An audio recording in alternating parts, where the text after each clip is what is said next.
News Central's correspondents Mercy, Babajide and Bernard Akede join us live now from Osogbo, the Osun State capital, for the first lap of this conversation. And then much later, we'll be joined by constitutional lawyer Eze Onyekwere, I beg your pardon, who will equally give us his perspective on the countdown to the Osun governorship election and other matters.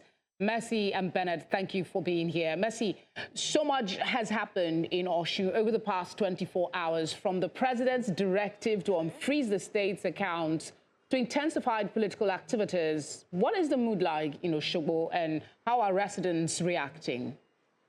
Okay, hello Felicity.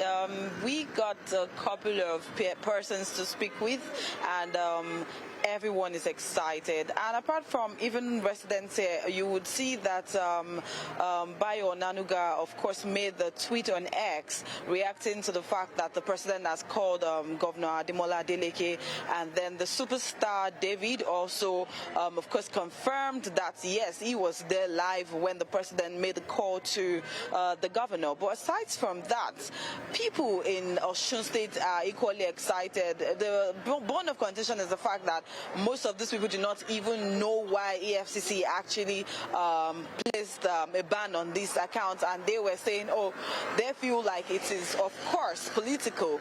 But then, now that the president has stepped in, that has lightened the mood a bit. Bernard, security agencies have carried out a major show of force across the state. What have you observed on the ground, and what message are the police and other agencies trying to send ahead of the election?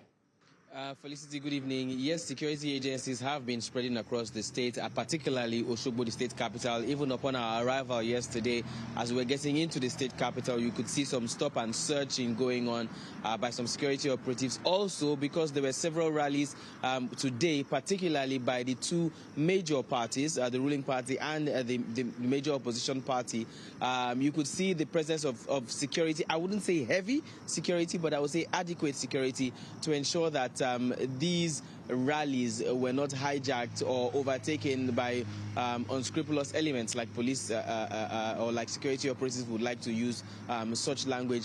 And I think the message they're trying to pass out is that the state will be safe before, during, and after the elections. And that's particularly because there are those who believe, who believe, particularly from judging from history, that when it comes to electioneering period and process in Osun State, it can get a bit dicey in certain areas.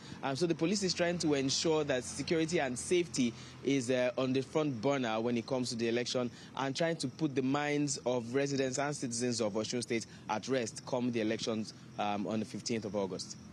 Mercy, campaigns are entering the final stretch. What are the major parties focusing on now, and have the recent controversies changed the tone of the campaigns? I would say no. The recent thing has not changed any tone of most of the campaign. Today, earlier on, we were at the APC ground where they did a flag off for one road.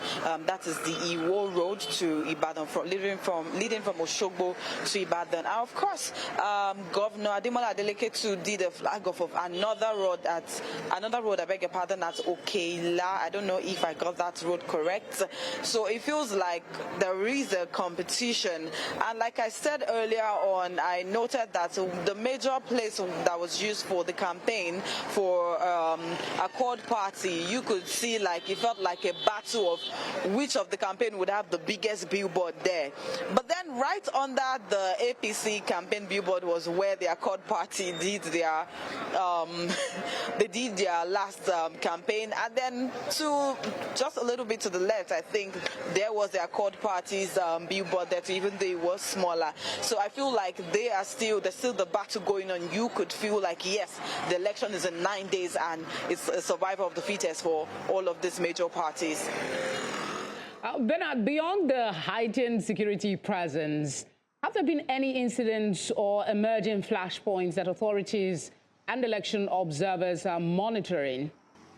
Okay, well, for today, nothing has come to mind and nothing has come to sight. But I want to believe that when it comes to elections in Osun State, and I have covered quite a number of them, on the election days when security operatives tend to, would I say, increase their views and extend their tentacles to certain parts of the state where they believe that certain things may be happening.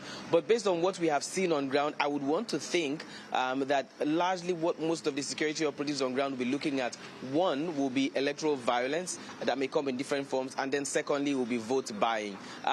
Because of how, I would say, how keenly contested this election will most likely be from what we are seeing in the campaign period already, I think those are the two things that they want to put their eyes on.